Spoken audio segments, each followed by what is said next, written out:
የተወደዳችሁ ከመጽሐፍት ሆድ ተከታታይ ቤተሰቦች እንዴት ሰነበታችሁልኝ? ዛሬም አቶሚክ ሃቢት የተሰኘውን በጄምስ ክሊር የተጻፈውን የልማድ ኃይል ተብሎ ደግሞ ወደ አማርኛ የተተረጎመውን መጽሐፍ 17ኛውን ክፍል እንዲህ አነብላችኋለሁ። መልካም ቆይታ ይሁንልን።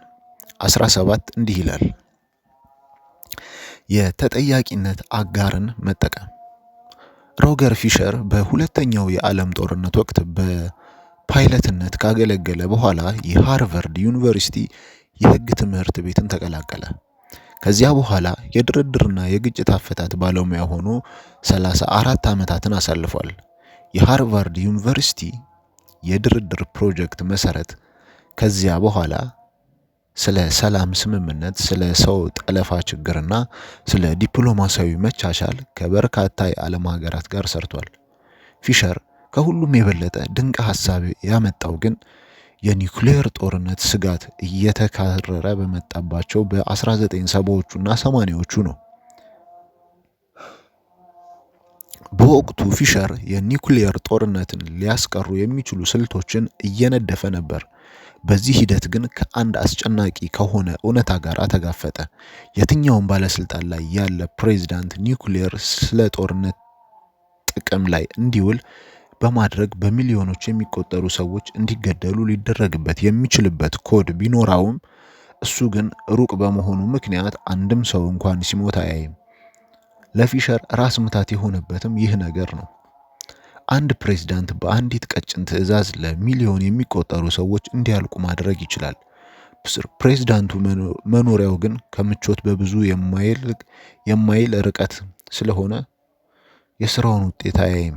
ይህ ያስጨነቀው ፊሸር በ1981 እንዲህ ብሎ ነበር። የእኔ ምክረ ሐሳብ ቀላል ነበረ። ይህ የኒውክሌር የማዘዣ ኮድ በሃድዊን ከምሱር ውስጥ ተደርጎ በአንድ በጎ ፈቃደኛ ሆድ ዕቃ ውስጥ ልቡ ጎን ይቀበር። ይህ ፈቃደኛ ሰው ትልቅ ቢላዋ በመያዝ ከፕሬዝዳንቱ ጋር እንዲኖር ይደረግ። ፕሬዝዳንቱ የኒውክሌር መሳሪያ ጥቅም ላይ እንዲውል ማዘዝ ከፈለገ በቢላዋ በጎ ፈቃደኛውን በራሱ እጅ በመውጋት ከገደለው በኋላ ከምሱርን አውጥቶ ኮዱን እንዲጠቀም ይደረግ። ያን ጊዜ ፕሬዝዳንቱ የኒውክሌር መሳሪያን አዝዞ ሚሊዮኖችን ከመግደሉ በፊት በራሱ እጅ በቀጥታ አንድ ሰው ይገድላል። ፕሬዝዳንቱ የኒውክሌር ጦሩን አዘው የሚሊዮኖችን ከመጨረሳቸው በፊት በራሳቸው እጅ አንድ ንጹህ ሰው መገደል፣ ንጹሃንን መግደል ማለት ምን ማለት እንደሆነ በተጨባጭ ማየት አለባቸው። በነጩ ቤተ መንግስት ምንጣፍ ላይ የሰው ደም እውነታውን እቤት ድረስ ማምጣት። ይህንን ሐሳብ በፔንታጎን ውስጥ ለሚሰሩ ጓደኞች አማከርኳቸው። ከጓደኞቼ መካከል አንዱ እንዲህ አለኝ፣ ጌታ ሆይ በጣም ዘግናኝ ነገር ነው። ፕሬዝዳንቱ በእጃቸው ሰው እንዲገድሉ ማድረግ ውሳኔያቸው ርዕትነት እንዳይኖረው ያደርጋል። ፕሬዝዳንቱ መቼም ይህንን አያደርጉትም። አራተኛው የባህሪ ለውጥ ህግ። በተመለከትንባቸው አጋጣሚዎች ሁሉ ጥሩ ልማዶችን ቶሎ እርካታ እንዲሰጡ ማድረግን ጥቅም አይተናል። የፊሽል ሐሳብ ደግሞ ወዲያውኑ የማያረካ ማድረግ የሚለውን የአራተኛውን የባህሪ ለውጥ ህግ ተገላቢጦሽ ነው። በመጨረሻዎቹ አስደሳች የሆኑን ተሞክሮዎች የመደጋገም ልማዶችን ያህል የመጨረሻው የማያስደስቱ ተሞክሮዎችን ደግሞ የማስወገድ ልማድ አለን። ህመም ወይም ስቃይ ውጤታማ አስተማሪ ነው። ውድቀት ህመም የሚፈጥር ከሆነ መፍትሄ ይበጅለታል። አንድ ውድቀት የሚፈጥረው ስቃይ መጠነኛ ከሆነ ውድቀቱ ችላ ሊባል ይችላል። ደግሞ አለው ህመም ወይም ስቃይ ውጤታማ አስተማሪ ነው። ውድቀት ህመም የሚፈጥር ከሆነ መፍትሄ ይበጅለታል። አንድ ውድቀት የሚፈጥረው ስቃይ መጠነኛ ከሆነ ውድቀቱ ችላ ሊባል ይችላል። የስህተታችን ውጤት ወዲያውኑ ዋጋ የሚያስከፍለን ከሆነ ከስህተታችን የመማር እድላችን ይሰፋል። አንድ ሬስቶራንት ደንበኞቹ ተመልሰው የማይመጡ ከሆነ ሆቴሉ ጥሩ ምግቦችን እንዲያዘጋጅ ትምህርት ይሰጠዋል። ለቀዶ ጥገና ባለሙያ አንድን የደም ስር በስህተት መቁረጥ ከዚያ በኋላ ስራውን በጥንቃቄ እንዲሰራ ያደርገዋል። የስህተትና የውድቀት ውጤቶች የከፋ በሆኑ ቁጥር ወዲያውኑ እንድንማር ያደርጉናል። የአንድ ተግባር ህመም ወዲያውኑ በመጣ ቁጥር ተግባሩ ልማድ ወይም ባህሪ የመሆን እድሉ ይጠባል። ጤናማ ያልሆኑ ባህሪያትና መጥፎ ልማዶችን መከላከል ከፈለክ የተግባሩ ውጤት ላይ ቶሎ የሚታይ ዋጋ ኮስት ጨምርበት። መጥፎ ልማዶችን የምንደጋግም ልማዶቹ በሆነ መንገድ ጥቅም የሚሰጡን በመሆናቸው ነው። ይህ ጥቅማቸው እንዳንተዋቸው ያደርገናል። በዚህ አይነት ሁኔታ የሚታዩልንን መጥፎ ልማዶች ለመተው ማድረግ ያለብንን አንዱ ነገር ልማዶቹ ቅጣት የሚመጣበትን ፍጥነት መጨመርና ጊዜን ማሳጠር ነው። በተግባሩና በውጤቱ መካከል የጊዜ ፍጥነት እንዳይኖር ማድረግ። ተግባራት ወዲያውኑ ውጤታቸውን ሲያገኙ ባህሪ ለመለወጥ ይጀምራል። የመብራት ተጠቃሚዎች ክፍያቸውን ካዘገዩ የሚቀጡ ከሆነ ትክክለኛውን ጊዜ ክፍያቸውን ይፈጽማሉ። ተማሪዎች ውጤታቸው ክፍል በሚገኙባቸው ቀናት ላይ የሚመሰረት ከሆነ ከክፍል መቅረታቸውን ይተዋሉ። ወዲያውኑ የሚመጡ ስቃዮችን ለማስወገድ ብዙ ጥረቶችን ማድረጋቸው ተፈጥሯዊ ነው። በእርግጥ ለዚህ ገደብ አለው። የባህሪ ለውጥ ለማምጣት ቅጣት ላይ የምትመረኮዝ ከሆነ የቅጣት ጥንካሬ ቅጣቱ ሊያመጣው ካሰበው ባህሪ ጥንካሬ ጋር የሚመጣጠን መሆን መቻል አለበት። ምርታማ ለመሆን ዛሬ ነገ ማለታችን የሚያስከፍለን ዋጋ ወደ ተግባር ከመተግበር በላይ ከባድ መሆኑ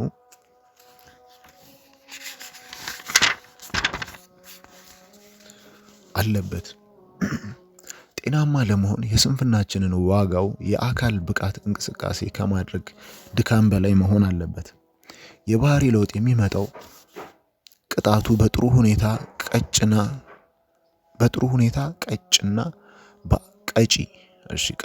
ብሎት ነው።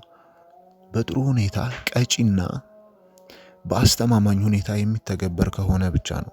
በአጠቃላይ የአንድ ተግባር ውጤት አካባቢያዊ ተጨባጭ የሚታይና ወዲያውኑ የሚከሰት ከሆነ የባህሪ ለውጥ ላይ ተጽዕኖ የሚፈጥር እድሉ ከፍተኛ ነው። በዚህ በተቃራኒው ደግሞ የአንድ ተግባር ውጤቱ የበለጠ ዓለም አቀፋዊ የማይጨበጥ የማይዳሰስና ቶሎ የማይከሰት ከሆነ ተግባሩ በግለሰብ የባህሪ ለውጥ ላይ የሚያመጣው ተጽዕኖ እዚህ ግባ የሚባል አይሆንም። እዚህ ጋር አንድ ጥሩ ነገር አለ። ይህም የልማድ ውል ሃቢት ኮንስትራክት መፍጠር ነው። የልማድ ውል የየትኛውም መጥፎ ልማድ ወዲያውኑ የሚያስከፍለው ዋጋ ከፍ ያለ እንዲሆን የማድረጊያ ስልት ነው። የልማድ ስምምነት ሃቢት ኮንትራት የመጀመሪያው የወንበር ቀበቶ ህግ የወጣው ታህሳስ 1 ቀን 1984 በኒውዮርክ ነው። በዚያ ጊዜ 14 በመቶ የሚሆነው የአሜሪካ ህዝብ ብቻ ነበር የወንበር ላይ ቀበቶ በመደበኛነት የሚጠቀመው። በ5 ዓመታት ውስጥ ከግማሽ በላይ የሚሆነው የሀገሪቱ ክፍል የወንበር ላይ ቀበቶ ህግ ኖረው። ዛሬ ላይ ደግሞ ከ50ዎቹ ክልሎች ውስጥ 48ዎቹ በህግ የተደነገገ እና አስገዳጅ ተግባር ሆኗል። ህጉ ብቻ አይደለም፣ አሁን ቀበቶ የሚጠይቀው ሰው ብዛትም ትልቅ ለውጥ አሳይቷል። በ2016 ከ80 በመቶ በላይ የሚሆኑት አሜሪካውያን መኪና ውስጥ ሲገቡ ቀበቶ ያስራሉ። በ30 ዓመታት ገደማ በዚህ ባህል ላይ የመጣው ለውጥ የነበረውን ነገር ሙሉ በሙሉ የቀየረ ነው። ያውም በሚሊዮን በሚቆጠሩ ሰዎች ላይ። ህጎችና መመሪያዎች መንግስት ማህበረሰባዊ ውሎችን ሶሻል ኮንትራክት በመፍጠር ባህሪያችንን እንዴት መቀየር እንደሚችል የሚያሳይ ምሳሌዎች ናቸው።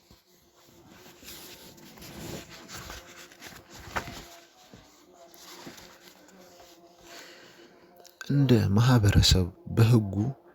ማህበረሰብ በሆኑ ህጎች ለመመራት በህብረት እንስማማና እንደ ቡድን እንተገብራቸዋለን። የትኛውም ህግ ባህሪህን ለመቅረጽ የሚሞክር ከሆነ ይህ ማህበራዊ ኮንትራክት በባህሪህ ላይ ለሚያመጣው ለውጥ ምሳሌ ነው። ቡድኑ በሆነ መልኩ መኖርን ይስማማል።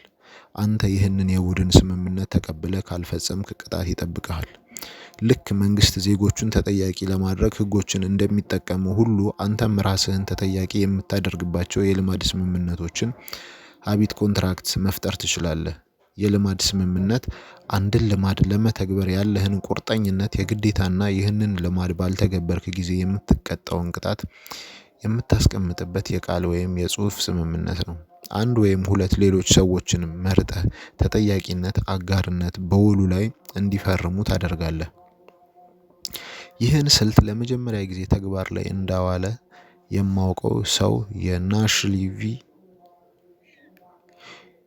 የናሽቪሊ ቴኒሲው ስራ ፈጣሪ ብሪያን ሃሪስ ነው። ሃሪስ ልክ የመጀመሪያ ወንድ ልጁን እንደወለደው ክብደቱን መቀነስ እንዳለበት አሰበ። ከዚያም በእሱ በሚስቱና በግል አሰልጣኙ መካከል የሚጸና የልማድ ስምምነት አዘጋጀ። ሃሪስ ዓላማውን በውሉ ውስጥ እንዲህ አስቀምጦታል። የብሪያን የ2017 የመጀመሪያው ሩብ ዓመት ዓላማ ወደ ጤነኛ አመጋገብ መመለስ ሲሆን ረዥም ጊዜ ግቡ ደግሞ ከሰውነቱ ላይ 10% ስብ እና 200 ፓውንድ ክብደት መቀነስ ነው። ከዚህ አረፍተ ነገር በታች ደግሞ ግቡን ለማሳካት የሚያስችሉትን ፍኖተ ካርታዎች አስቀመጠ። ምዕራፍ 1 በመጀመሪያው ሩብ ዓመት ውስጥ ካርቦሃይድሬት ያላቸውን ምግቦች ብቻ በመመገብ መመለስ።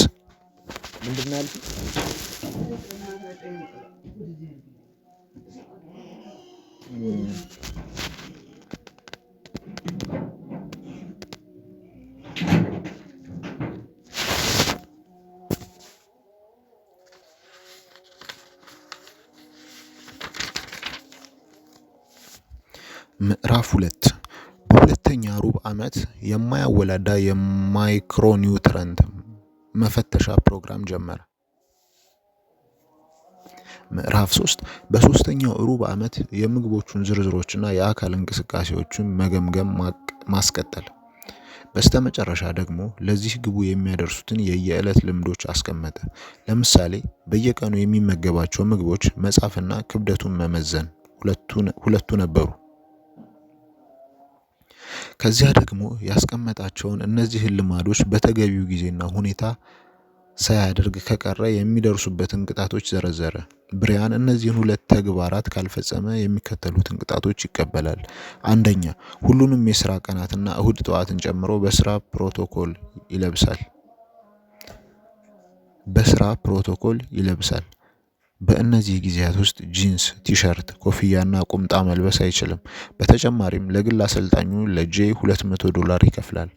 ከውሉ ግርጌ ራሱ ሃሪስ፣ ሚስቱና አሰልጣኙ ፈርመውበታል። ይህንን ስልት ለመጀመሪያ ጊዜ ስሰማ አላስፈላጊና የተጋነኑ ፎርማቶች ያሉበት ነው፣ በተለይ ፊርማዎቹ ነበር ያልኩት።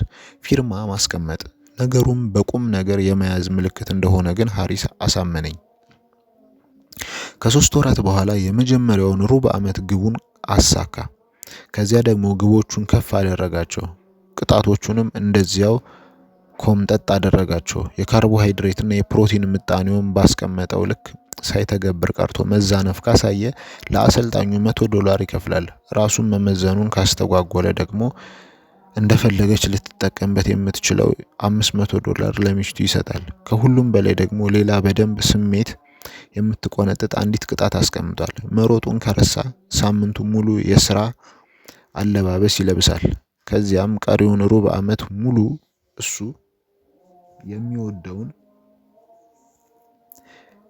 የአውበርን ቡድን ባላንጣ የሆነውን የአላባማ ቡድን ኮፍያ መልበስ አለበት።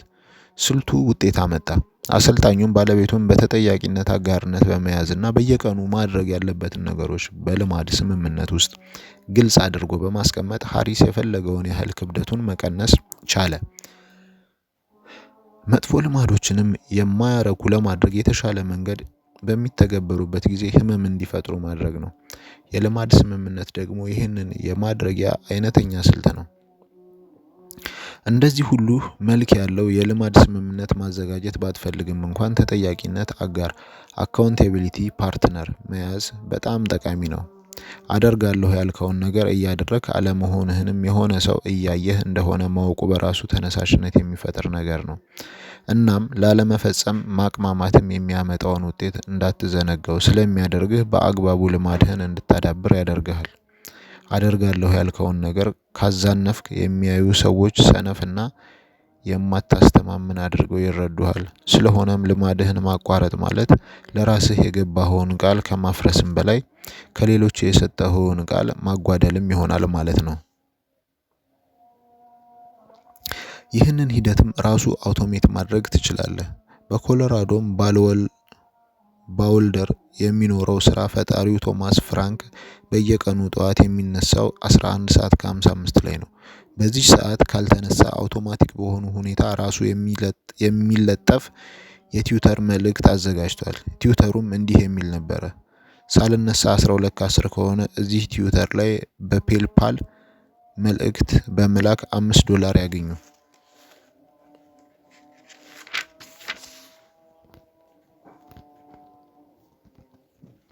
ሁልጊዜም የተሻለውን ማንነታችንን ለዓለም ለማሳየት በመሞከር ውስጥ ነን። ጥርሳችንን የምንቦርሸው፣ ጸጉራችንን የምናበጥረውና የምንዘንጠው እነዚህ ነገሮች ማድረጋችን ከሌሎች ዘንድ ጥሩ ምላሽን ያስገኝልናል ብለን ተስፋ በማድረግ ነው። ጥሩ ኮሌጅ ገብተን በጥሩ ውጤት መመረቅ የምንፈልገው ሊቀጥሩን የሚችሉ ሰዎችን፣ ጓደኞቻችንን እና ቤተሰቦቻችንን ለመማረክ ነው። በዙሪያችን ያሉ ሰዎች አስተያየቶችም ጠቃሚ የሚሆኑልን የሚወዱን መሆን አለመሆኑን ለሚነግሩን ነው። የተጠያቂነት አጋር ማበጀትና የልማድ ውልን መጠቀምን በጣም ጠቃሚ እንዲሆኑ የሚያደርጋቸው መሰረታዊ ሀሳብ ይህ ነው።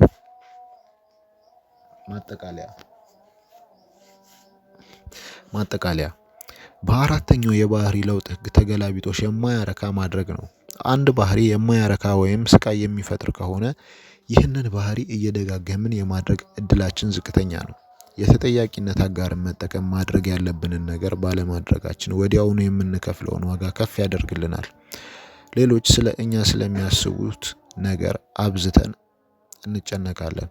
ስለሆነም ሰዎች ለእኛ ያላቸው አመለካከት ዝቅ ያለ እንዲሆን እንጥራለን። የልማድ ስምምነት የየትኛውንም ባህሪ ማህበራዊ ዋጋ ኮስት ለመጨመር ይጠቅማል።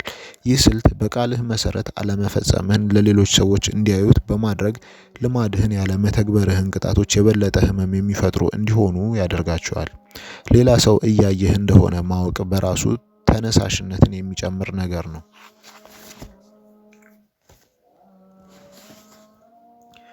ጥሩ ልማዶችን እንዴት እንገንባ? አንደኛው ህግ ግልጽ አድርገው። የልማድ መመዝገቢያን ሙላ።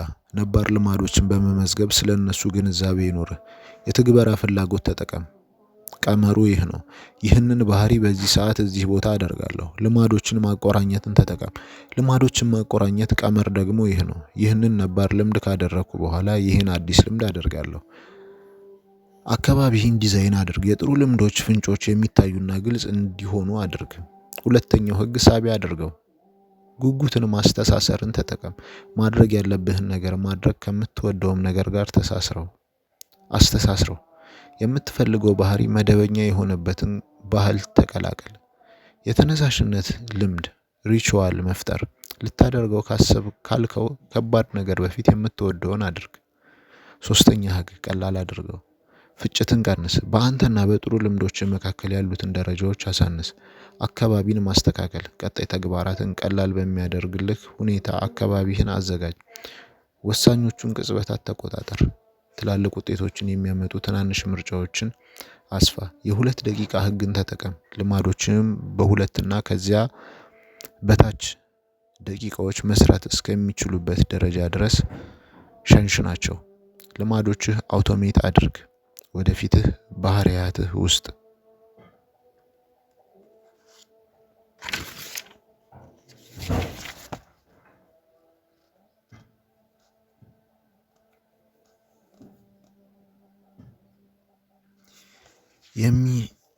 የሚያስሩ ቴክኖሎጂንና የአንድ ጊዜ ውሳኔን ተጠቀም። አራተኛው ህግ አርኪ አድርገው። ልማድን በራሱ ማጽናትን ተጠቀም። ልማድህ እንደጨረስክ ሽልማት እንዲሰጥህ አድርግ። ምንም አለማድረግ የሚያስደስት ነገር አድርገው።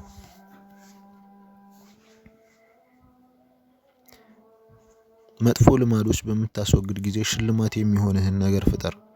ልማድ መከታተያን ተጠቀም። ልማዶችህን በመመዝገብና በመከታተል ሰንሰለቱ እንዳይበጠስ አድርገህ አስቀጥላቸው። 2 ጊዜ እንዳያልፍህ በሆነ አጋጣሚ ልማድህን ማድረግህን ብታቋርጥ ወዲያውኑ መመለስህን እርግጠኛ ሁን። መጥፎ ልማዶችን እንዴት እናስወግድ? የአንደኛው ህግ ተገላቢጦሽ የማይታይ አድርገው። ተጋላጭነትን ቀንስ። የመጥፎ ልማዶች ፍንጭ ከአካባቢህ አስወግድ። የሁለተኛ ህግ ተገላቢጦሽ የማይስብ አድርገው። አስተሳሰብህን ቀይር። መጥፎ ልማዶችህን ማስወገድ ጥቅሞች ደጋግመህ በማሰብ አጉላቸው። የሶስተኛው ህግ ተገላቢጦሽ ከባድ አድርገው። ፍጭቱን ጨምረው። በአንተና በመጥፎ ልማዶችህ መካከል ያሉትን ደረጃዎች ጨምራቸው። የቁርጠኝነት መሳሪያዎችን ተጠቀም። የወደፊት ምርጫዎችህን ለአንተ በሚጠቅሙ ሁኔታ ብቻ አድርጋቸው። የአራተኛው ህግ ተገላቢጦሽ የማያረካ አድርገው። የተጠያቂነት አጋርን ተጠቀም። ባህሪህን ስትፈጽም የሚከታተልህ ሰው አስቀምጥ።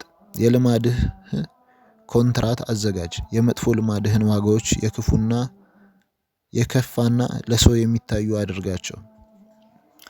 የረቀቁ ስልቶችን ከመደበኛ ጥሩነት ወደ ታላቅነት መሸጋገር። የረቀቁ ስልቶች ከመደበኛ ጥሩነት ወደ ታላላቅነት መሸጋገር። ቀጣይ በ18 ተመልሼ እመጣለሁ።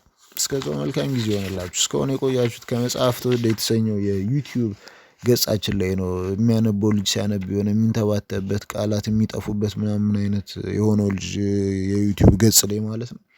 ይመቻችሁ። ለማንኛውም አንዳንድ አጻጻፉ ነው እንደዚህ የሚያደርገው ልጁን ማንበብ ስለማይችል ምናምን እንዳይመስላችሁ። ሀዬ በቃ ቻው። ቀጣይ በ18 እመለሳለሁ። 18 ምን መሰላችሁ የሚለው የተሰጥኦ እውነታ ዘረመል ወሳኝ የሚሆንበትና የማይሆንበት ጊዜ። አሁን ይሄ የተሰጥኦ እውነታ ዘረመል ወሳኝ የሚሆንበትና የማይሆንበት ጊዜ ነው የሚለው። ግን እንዴት ነበር መጻፍ የነበረበት? ለተሰጥኦ እውነታ ነው የሳይሆን ለነው መሆን የነበረት። ለተሰጥኦ እውነታ ዘረመል ወሳኝ የሚሆንበትና የማይሆንበት ጊዜ ነበር መባል የነበረበት። እንግዲህ ቻው። ቀጣይ እመጣለሁ በ18። መልካሙን ሊግጠማችሁ። መልካም ሳምንት ይሆንላችሁ። አየ